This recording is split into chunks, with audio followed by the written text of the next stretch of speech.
Hey guys, Team Forever Forward coming back at you with a podcast today with a special guest, Mr. Steve Hall. If you don't know who Steve Hall is, you've probably been living under a rock. So well done for that. Wrong. Go follow him now. Yeah, go give him a follow. Go do it right now. And so Steve, if you want to give us a little introduction and background on yourself, mate. Yeah, cool. No, yeah. Thanks for having me on. It's always great to be invited. It feels a bit weird sometimes not being the interviewer because I'm so used to doing scenarios. it. But I can talk as well, so it's all right. So yeah, a bit of back all over the internet, sending nutrition plans, meal plans. That's all I do. No, it's a bit more. There's a bit more to it than that, and hopefully people kind of have an idea of what that is now. It's ridiculous how it's grown. How much it's picking up, isn't it? It's crazy. I mean, I was fortunate enough to get into it when it wasn't so big, so I managed to establish a brand, which is Revive Stronger. Which is also now a content producer, try and provide value via the podcast, having kind of special guests on there and interviewing some of the kind of top guys in the field. Yeah, and if you guys haven't checked his podcast out already, definitely go over there because they are awesome. They are good ones on there, so definitely recommend those. If you're going to do anything if you've got anything from this podcast, go to check out those interviews on my podcast, just because the guests are insane. They are in top tier. So then we've got a website, revivestronger.com, where everything is. We've got some blog posts, haven't done that for a while, but there is some great content there from previous. Instagram is where we put out a lot of our kind of infographics and informative content. And then myself, my kind of competitive field is bodybuilding. I dabbled in powerlifting, but I found I kind of caught the bodybuilding bug, and especially this season, doing a lot better than expected. So I recently finished my contest prep. I think I'm just over 3 weeks since finishing the last finals, and took 4 trophies over the season, which was more than I could ever have hoped for. Yeah, nice. Did really well. Yes. Yeah, absolutely smashed that. I mean, the infographic stuff is something we love figuring out how to do. It's like we still haven't sussed out infographics, but it's like I've got like a vision of what I want the stuff to look like in my head, and then I'm like, draw it down on paper. Yeah, that's it. Just looks like a 5-year-old's done it. Yeah, that's it. Right, so we've got a few questions for you, Steve. Like basic ones to let people sort of get to know you a bit more. So do you want to start with question 1? Yeah, let's do it. We got a little bit of a would you rather question. So, brace yourself. Don't worry, it's not that bad. We're keeping it clean. Clean. Would you rather be the strongest guy or the biggest guy? Or just in the best condition? So, I think I've given my answer away already, haven't I? I'd go for the biggest, best condition guy. Yeah, for sure. Yeah, that's it. That's the first one. There you go. So, seeing as me and Michael are sort of leading into a sort of mock powerlifting meet and testing our strength at the moment, what are your biggest lift numbers? Obviously, probably past powerlifting meet sort of style stuff. That's hilarious because, I haven't been asked in so long, and I don't. It's not something I even think about anymore. I've trained in such a different way. I used to do a lot of powerlifting and kind of did some power building, which wasn't so successful. Crossover. Yeah, so and then I transitioned full into bodybuilding. But the best, I've only done the one powerlifting meet, and I got a 190 squat, a 115 bench, and 220 deadlift. But they were okay. I have done a 3 times bodyweight deadlift, which is like my kind of claim to sort of strength fame. What bodyweight were you at the time? You got 3 times bodyweight. I did 230, so I think I was 78 kilos or something, just under 80 kilos. Yeah, I mean, leading into this one, that's what I'd like to get 3 times bodyweight, because I think there's something about that. I was trying to get 200. Yeah. Like my nemesis is getting that. That's good, man. That's strong. So, question number 3. What do you struggle with the most in relation to pretty much anything, whether it's training, nutrition, maybe even business and stuff like that? What do you struggle with the most? I think for me, it's kind of... It's finding a balance between being selfish and also like being social and like letting people in. So whether that's kind of being selfish with my food and not kind of having meals with my girlfriend, like that could be an issue, but also like with business, it was a big deal to bring on Pascal, the other coach, and let someone else do some of the work, because I'm very kind of want to do everything. Yeah, that's it. Eats me up as well, because you can't do everything, and I always want to do everything. But you do want to, don't you? It doesn't help because it doesn't take away that thought that's in your mind, doesn't it? And then you just got to kind of pull the trigger sometimes and go for it. And it's always good when you let someone else in whatever regard in life. Like you always learn something, you always get something out of it. At least some stress relief, even though the act is stressful. Yeah, that's it. That's an interesting one, actually. That's a good point, I didn't see that one come around, but that whole like balance is something I see in a lot of people. Struggle with that, isn't it? Yeah, a lot of people I've seen like on Instagram and Facebook and people we follow may not have got like. I just feel like they might not get that balance complete. Like I said, and it's not a judgment thing, because that's fair enough if you want to go that way. It's what that person's priorities are at the end of the day, isn't it? Yeah, and I definitely think to get the top, sometimes you do have to be more biased towards that kind of side of things. But that's a good one. That's a good one.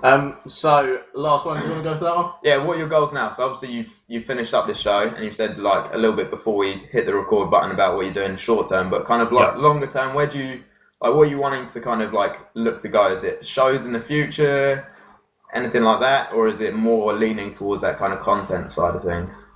So yeah, for me, like I kind of to split it up into like life goals, business goals, and then like personal kind of gym goals. So yeah, for my personal kind of development goals, I want to probably compete in 2020. That's probably when I see myself next stepping on stage and still competing in the middleweights, but being higher in the weight category, because my feedback was basically everything, just need size. So I want to contend for like British titles. And if I could, go world, anything like that, that's kind of, I now kind of have the fire in me because I've done to kind of see that. Push you forward a little bit. You've got chips in the game.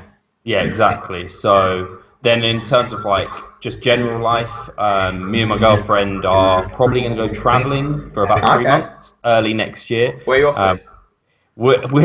We have not planned enough. Anywhere, just turn up at the airport. Exactly. I think Central America, and then a bit of a road trip into kind of Brazil and things. So that'll be awesome. And then in terms of business, there'll be some conferences going next year with Renaissance. So Mike Israel will definitely be heading over to the UK and Europe. Brilliant. That'll be happening, and then. We just have some bigger goals for Revive Stronger in terms of, at the moment we're at capacity really at 2 coaches, and we don't want to reasonably increase prices. Like there's always a cap point to charge to people. So we want to try and develop some new things to help more people. Try and expand what that might be, not entirely sure at the moment, but we have some exciting things in mind. One thing we're definitely doing is refreshing the website, because that is basically a website I built when I first started, and it hasn't been updated. That's good though, since it's you that started out. It does the job. That's it. Functions properly. That's all good. Yeah. That sounds good. That's exciting things in the works then. Yeah. And I went to your. I like the way you broke it down as well. Yeah. It's quite a good way of doing it. I went to the Mike Israel conference that you had on. I thought your face looked familiar. Yeah. I was gonna say I was quite quiet there, just kind of sat in the middle of the crowd of everyone that was like about 5 times the size of me. Just like I was thinking, I was like, everyone that's there is gonna be like, what is this guy doing? Does he know this is a hypertrophy conference? That's why you're there. That's it. I'm like, look, right, I'm not big. I know what's going on though. It's progress, man. But that's good. So that'll be good if that's another similar one going on. Obviously, Mike's got a ton of content he's obviously, you know how good he is. He's every time, like, you'd think you'd realise how smart he is, but every single time I talk to him, he, like, brings out something new. I'm like, what the fuck, Mike? Where did you come from? I hope it's okay, I swore, but... I love it. Yeah, I mean, like, and I also feel like for the vast majority of people that follow him just don't actually know how smart, because he doesn't, like... I think he goes into it a lot because he does keep it simple, because that's important, and I think that can underplay. Understand it. Yeah, I don't think it truly shows how much he's got in terms of knowledge-wise. He's a switched-on bloke. Right. Should we get into the questions we got for you? Yeah, might as well. So, first one is sort of in terms of nailing the basics. We get a lot of questions from clients asking about relatively advanced information and techniques, but they sort of skip the basic steps. How do you go about this with your clients, and do you see a disproportionate interest in the extra stuff? I certainly do. So many people are shooting straight for everyone knows about pyramids, and hopefully your listeners know about like the training and nutrition pyramids, and like where their priorities should really be like hitting the basics daily. And once they can kind of do that, then they can move up the pyramid. But if they're shooting for the top already, it causes people to lose adherence to the bottom kind of areas. So whether it's like calorie cycling, whether it's supplements, whether it's like, oh, should I use this exercise or this exercise, it's kind of missing the forest for the trees. And those sort of they're normally detail-orientated people, and what they fail to do is then actually consistently adhere to, like, whether it's kind of massing or cutting or whatever their goal is. They end up always looking for like the silver bullet or the next best thing, and end up scuppering their progress altogether. And I know it because I am that person, and I've done it in the past.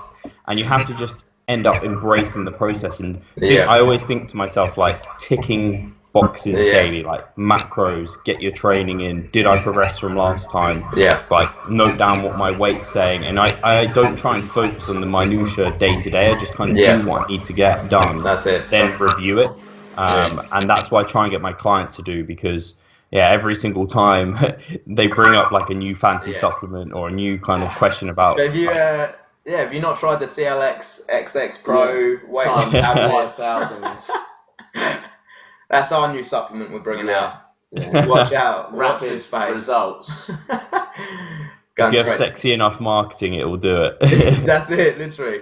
Yeah, I mean, that's a good point about, like, and we see this a lot in terms of with people we work with as well, about like losing the adherence to the bottom levels, and it's jumping straight to the top. I think you've got to give it enough time as well. Some people just want to skip straight to the top. Yeah, I think it's just because the bottom stuff, I think for the most part, if you ask anyone, and this goes for like any kind of goal about whether it's hypertrophy or like just a general client like looking to lose weight, if you ask them what the basics are, they'll probably be able to tell you like, oh, I just have to eat less, I have to eat more. And I think it's because it doesn't have that like flashy like, oh, I just have to do this one little trick and it's done. Like, oh, so I can like just have my post-workout shake, and then I don't have to worry about having a good training program or good diet in place because I've got my protein in, bro. Truth doesn't sell though. That's it. No.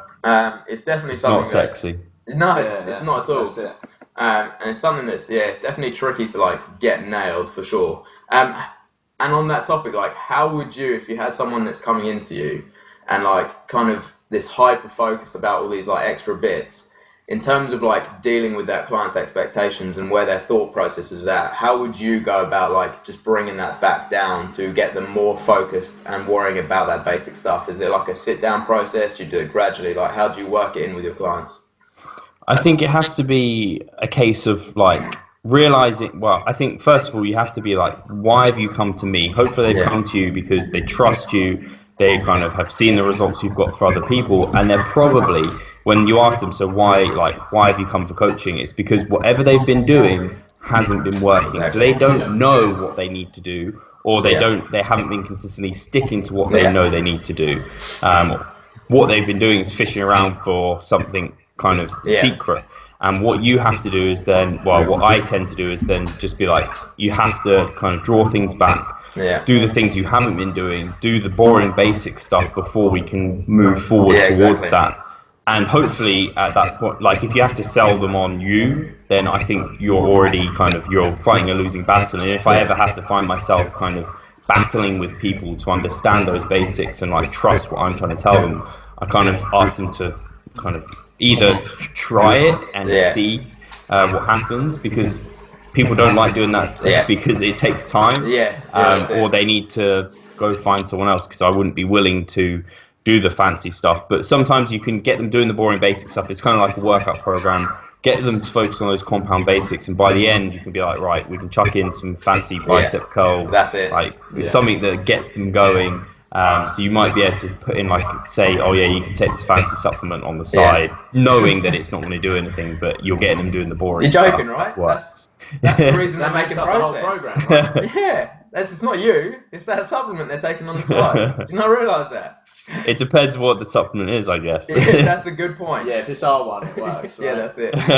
When we actually have one. That's an interesting one. I quite like with some clients as well, is just kind of almost being blunt with the question of like, if they're not necessarily believing that the stuff that you're saying is going to work, it's like, well, great, but is the stuff you're doing at the minute working? Yeah. No. Well, then what are you going to do? Like, we'll stop telling you to do that easy, the simple stuff when you once do this you stuff. Start doing the simple stuff, sort of thing. But yeah, it's an interesting one to like kind of deal with. But yeah, I like how you kind of broke that down and went through all of that stuff, because that's quite an interesting one, and it's something that people need to realise. And it's interesting because when you listen to all the podcasts, obviously you want to kind of talk about all the extras as well, because they do matter.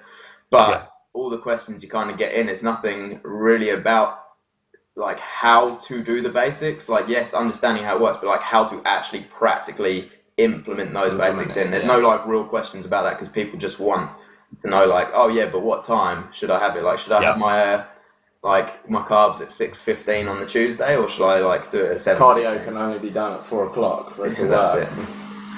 So that's an interesting one. So I'm happy with that one. Do you want to move on to the next one? Yeah, go for it, man. So next one's about mistakes in gaining phases.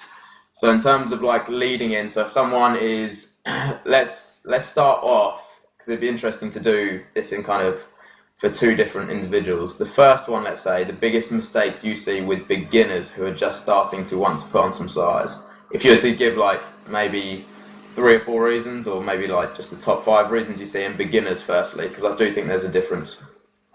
Yeah, I think it's funny with beginners, there's almost 2 types of person. You'll have the guy who will do what you hear, and it's like eat big to get big. And they will eat too big and get too big too soon. And they'll end up gaining tons of size. That's the thing. They're gaining a lot of muscle. They'll probably maximize their muscle growth potentially, as long as their training's okay, because they'll just be fueling every ounce, but they get fat very quickly. And then you'll have the other person who will kind of just, they won't eat enough, and they're just train like their absolute hardest, and they just stall out after like they've seen their newbie gains come on, and then they just keep stalling. And they'll probably be that person who gets like that early intermediate stage and never progress forward because the nutritional aspect's not there. And I see a lot of guys like that who are kind of more the fat phobic, more scared to gain weight type. And then the guys who are happy to eat then just struggle with a bit of the fat loss. And I think they're actually easier to progress and can get better, because it's not like you can't grow body muscle when you're at a certain body fat. You're not so good at it. It's just so those are the 2 kind of main mistakes, either just going too fast or too slow and not realizing the importance of kind of shooting for that middle ground. And then training probably then becomes a massive issue after they've seen it. Like, you can give a novice anything and they grow. Anything's a new stimulus for overload. But by the time they've got to that point and they've kind of whittled out a crappy training program they've got out of a magazine, they need to start thinking about kind of how many times a week they train in muscle groups. Are they actually trying to progressively overload other areas other than just weight on the bar? Are they focusing on volume over kind of just intensity? Have they got good form? Something I see, and this is one of those I was going to say, in the basics people get wrong. Like for nutrition, it's some people just cannot kind of adhere and be accurate with their nutrition. Whether they eat out all the time, they binge on the weekends, or they just don't like tot up certain foods and they try and do it in their head at the end of the day. They're not actually being accurate. And so they're getting the fundamental basics of calories not under control. And I see that all the time. And then with training, I see it all the time where people just don't have good form. They don't know how to execute. They don't have good technique. So they don't actually use the muscles that they're trying to grow and develop and get strong. And they end up getting injured or something along those lines. So those are some of the things, fundamental flaws for kind of a gaining. Yeah, no, they're definitely the big ones. I think with the kind of food, and it's just, I think because both of the extremes just have more of like an appeal. Like, there's just generally this lack of this mid ground, and like for the most part, that's where you want to be for a lot of things. And in regards to the form, that's an interesting one because I think that one people don't really bring up No. that much. But I would also say with the form, it kind of gives like inconsistencies with reps. So like one load will feel like nothing one day because the form they're using potentially maybe range of motion's like ridiculously short, and then the next day it's like, oh well, I can't even lift this up. But it's like this inconsistency of everything, which is definitely a mistake for sure. And then you can't track progress. Same with the adherence to your accuracy of calories and the adherence to your training. Like, you don't know whether you're coming or going. No, and it just, especially if you're in a role, for example, so obviously we do some online coaching as well, and we PT in person. So in person you can obviously see that and correct for it. But if you're that online coach, how, like, unless you're getting video footage for everything, like how you go about programming and what, like realizing whether this is a plateau, whether this is just like something else has gone wrong, or if it's just like there's so many factors to look at, isn't there? Yeah, big time. I mean, that's pretty good. How about then moving on to the advanced, well, I wouldn't say advanced, but more like intermediate, like later stages.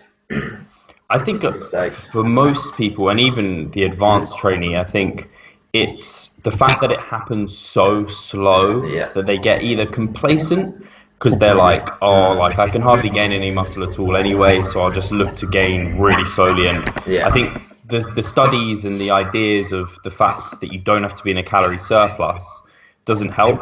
Yeah, we know, like, you don't have to be in a calorie surplus to gain muscle, but you're making it so damn hard on yourself if you don't fuel it. It's like the one thing that is going to make a big difference in your diet. Like, you can have any amount of protein, it's not going to make it easier to gain muscle. Whereas if you have a surplus, it will make muscle growth easier. I think in my presentation at the Mike Israel conference, I did the idea of kind of muscle growth is like cycling uphill, whereas fat loss is like cycling downhill.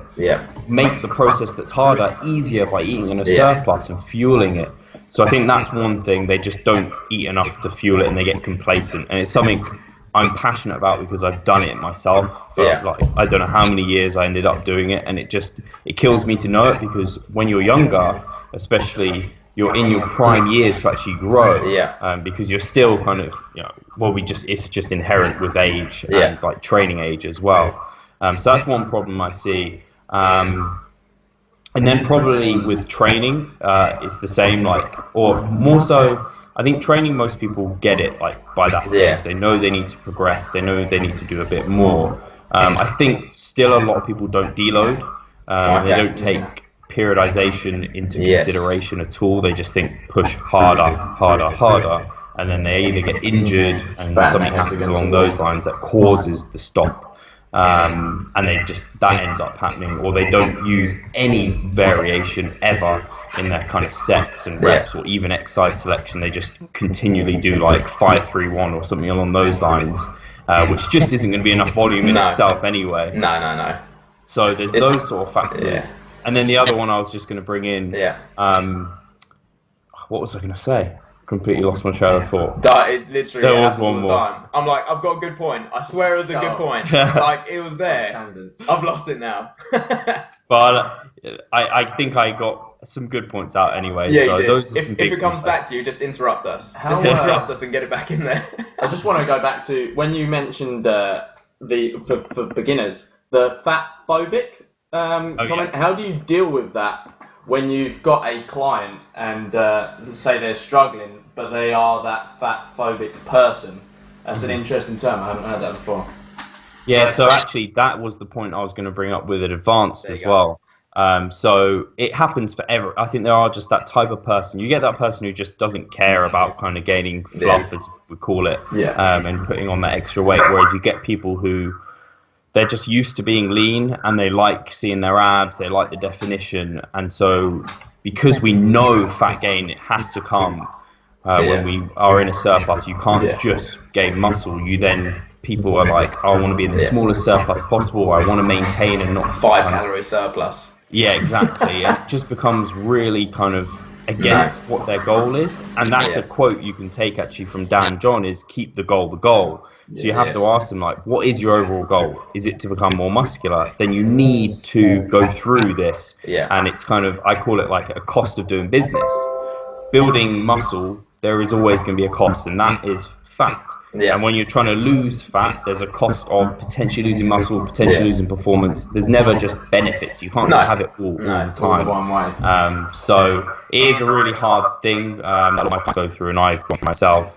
Am I the connection okay? Is it? Oh, it looks cut out a little bit. Oh, is it okay? Yeah, it's all good my side. You all good? Okay. Yeah, everything's fine my side. Yeah, everything's good. You just have to reinforce the benefits of yourself. So many. Apart from that, you're putting your best foot forward for muscle growth.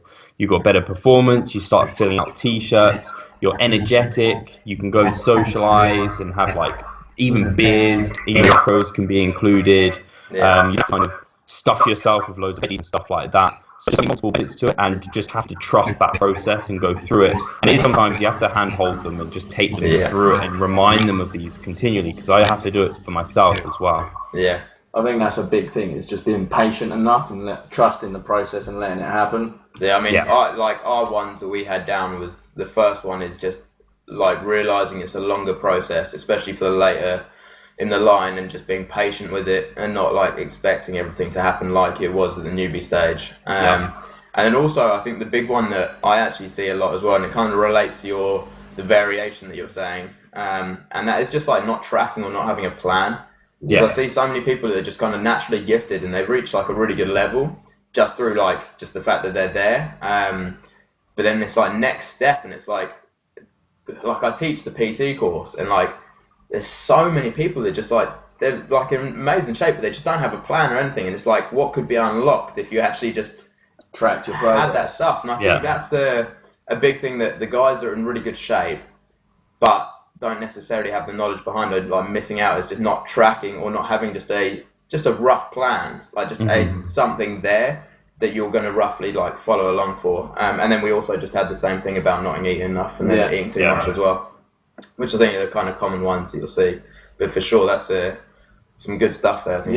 I think I had some other things that I was going to say based off what you said, but again, like I said, I just forget as well. Yeah. It might come back. It might come back. I just didn't want to interrupt. I'm like, I'm going to just sit here and it's going to fade away. I'm going to have a pad next time. Yeah, for sure. Write little notes down as we go. I mean, I'm happy to leave that one there. Yeah, for sure. In terms of, I just want to check, time-wise for you, are you alright to go through a couple more? Yeah, we can go through a couple more. I'm looking to get to the gym for like 1:30 rather. So if we can do like by 1:15 or... Perfect. Cool. Just so I know to keep it, I don't want to keep it longer than you have time for. Cool. John, go for the next one. Yeah. So in terms of your programming, if you've got a beginner at the gym, so they know what they're doing, but they want to start out, how do you find their starting volume for that person? Where should they start with their training? Yeah, or just general advice as well for someone that's looking to do their own little programming, or just wants to get into it but doesn't want to coach necessarily. Like, where should that starting point be and how to work through it? So I think it's really important to look at what they have been doing, because that will give you an inkling. Because if they're progressing off what they have been doing, then maybe you just start with that, or start with a little bit more than that. If they've stalled, then maybe you can start with a bit more than what they have been doing. If they have no idea what they've been doing, because some people don't, or if you want to use this alongside it, I think it's a good idea is to go off.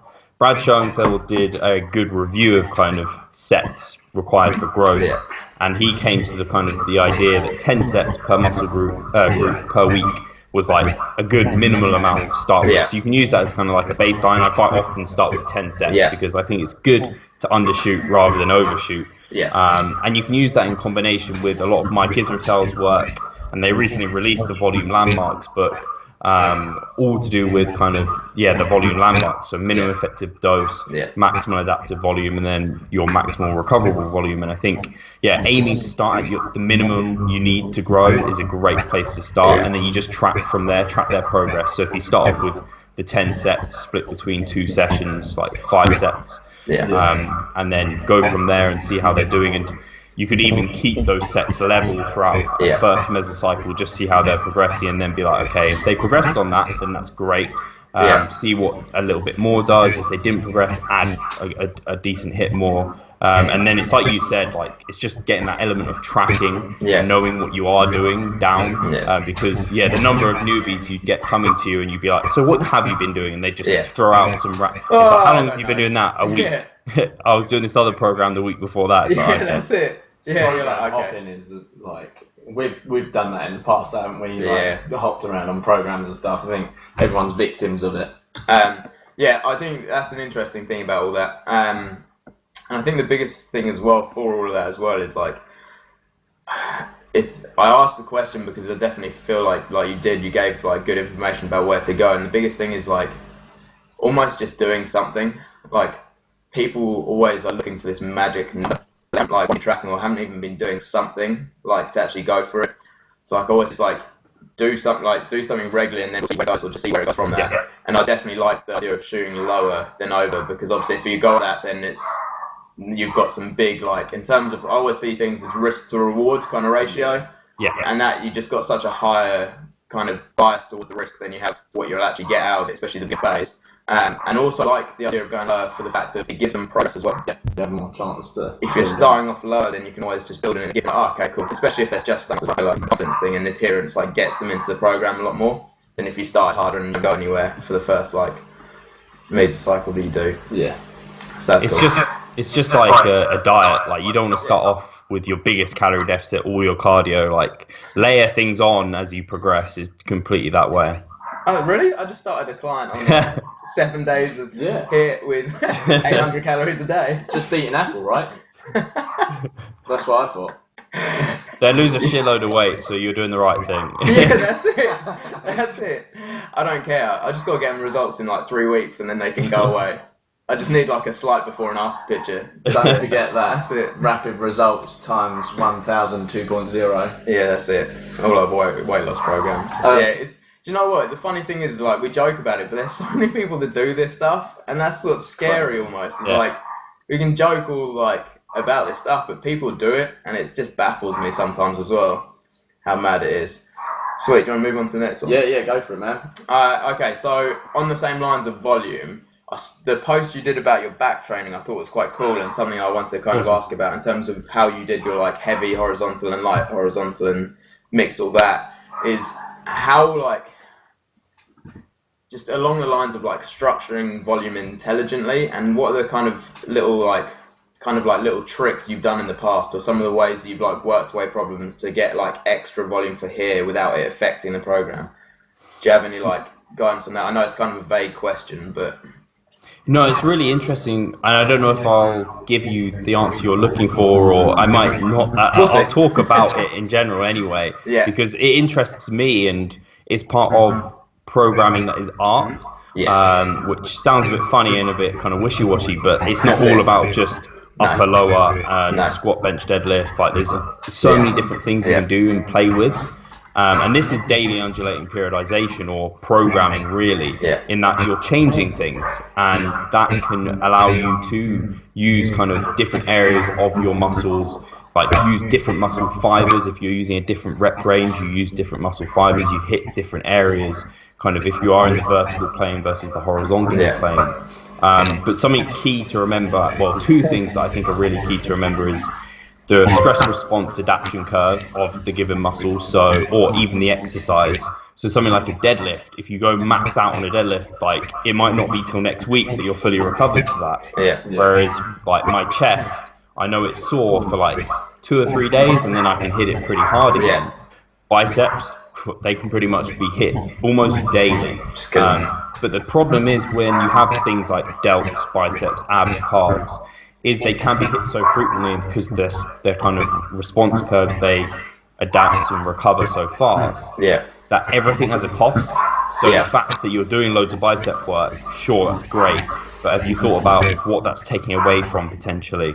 And things like this. And that's why when you become more advanced, you have to potentially use specialization blocks or kind of focus blocks, because to take a muscle group such as the back that's so big to its maximal recoverable volume means that you can't take your chest to its maximal recoverable volume without exceeding your total systemic as a whole kind of recovery capabilities.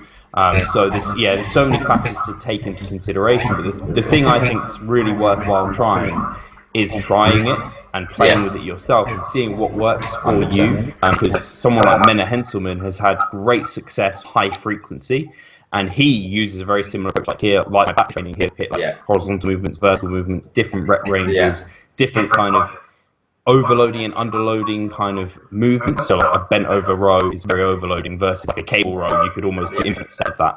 So it's just trying these things out, seeing if you respond well to it, and listening to your own body from sense. But make sure you're kind of hitting upon the basic principles, like the frequency and volume and stuff like that. That's, I guess, a sort of answer to your question. That was spot on. That's I mean, that's literally that's what I was going for. Answered that pretty much. Awesome. There you go. I mean, I could just be saying that. You could have just given me some like something that I wasn't going for. No, I'm joking. You did. There's some cool bits in there that I like. Firstly, is like the fact that you just stated like just going along with those basic principles to start with, and just understanding those principles. Like Mike Zurdos always goes on about, is just like conceptually, like as long as you go along with that stuff and then go through it. And I think one big thing I always see is like people just see this like. You either do like upper lower, you do like push pull, and there's no flexibility within this. Set in stone. So you're like you could do like the upper lower and then have like a total body one in there, or you could be doing your push and then have a pull. But people will be like, "What? No, I'm not doing like a pull on my push day. Push day is a push day." Like there's so much flexibility that people like when you like kind of stop seeing it as these like rigid structures that you have to abide by, and you've got this flexibility within it. It's something like uncaps this like, oh, well, like you holy said, it's crap. an art, isn't it? Yeah, It's exactly that. Art, like it's an art to figure it out, and for sure, just trying it out is a big thing. Because I did some experimenting giving it with enough time as well. Yeah, I did a lot of stuff. Like I can't remember the exact body parts I was playing around with, but I was trying to get more in. But I tried it out, and then you just see that like, okay, this is definitely having a knock-on effect to these other body parts, and it's definitely not working out. So then you tweak it from that. And then the other thing as well, I like to think of in terms of like that risk reward in terms of what you're getting out for it. So those bicep training that like you're saying is like, you could keep training it. There's a point of like, right, yes, this extra set here is going to increase it with not much of a risk towards other body parts. But potentially if we double that again, like we might get smaller benefit, but the risk and the pullback of the other body parts is going to be greater than that. So it's like balancing it, and like you say, just an art and trying it out. And just as long as you're following those basic principles, I think you're on along the right lines for sure for that stuff. That was cool. That was literally exactly what I was kind of looking for. That was nice. So moving on to the next question, how do you program load in your training? Is it RPE? Do you use percentages, and so on? So I completely use.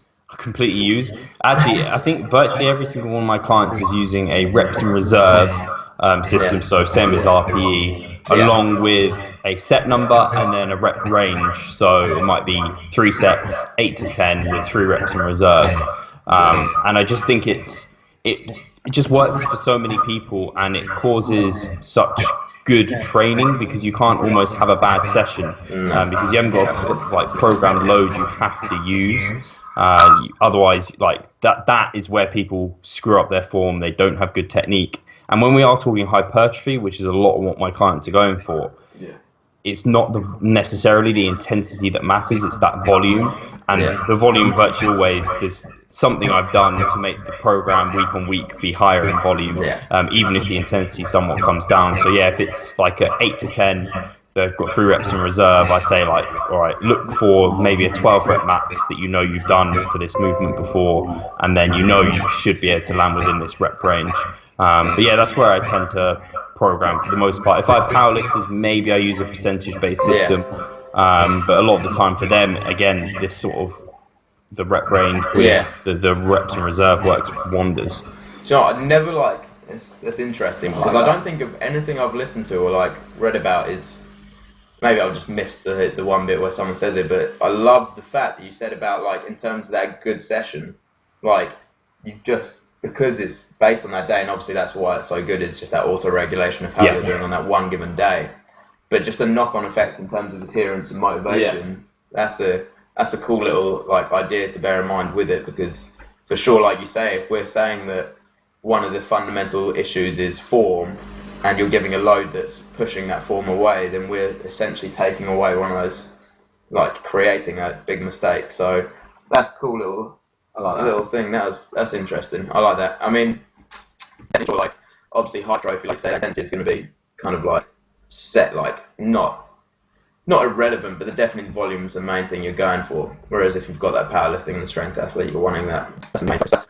That's sure. You still have good days, bad days though as well. Yeah, because I mean, we personally do like the mix as well. So we kind of give like a load range and then use RPE, start building that until we feel like it's at a reliable level, and then start using that more. But I mean, personally, I think I'm still biased towards the percentage. Like, I feel like useless with RPE. I feel like I just don't know where I'm at. I'm like.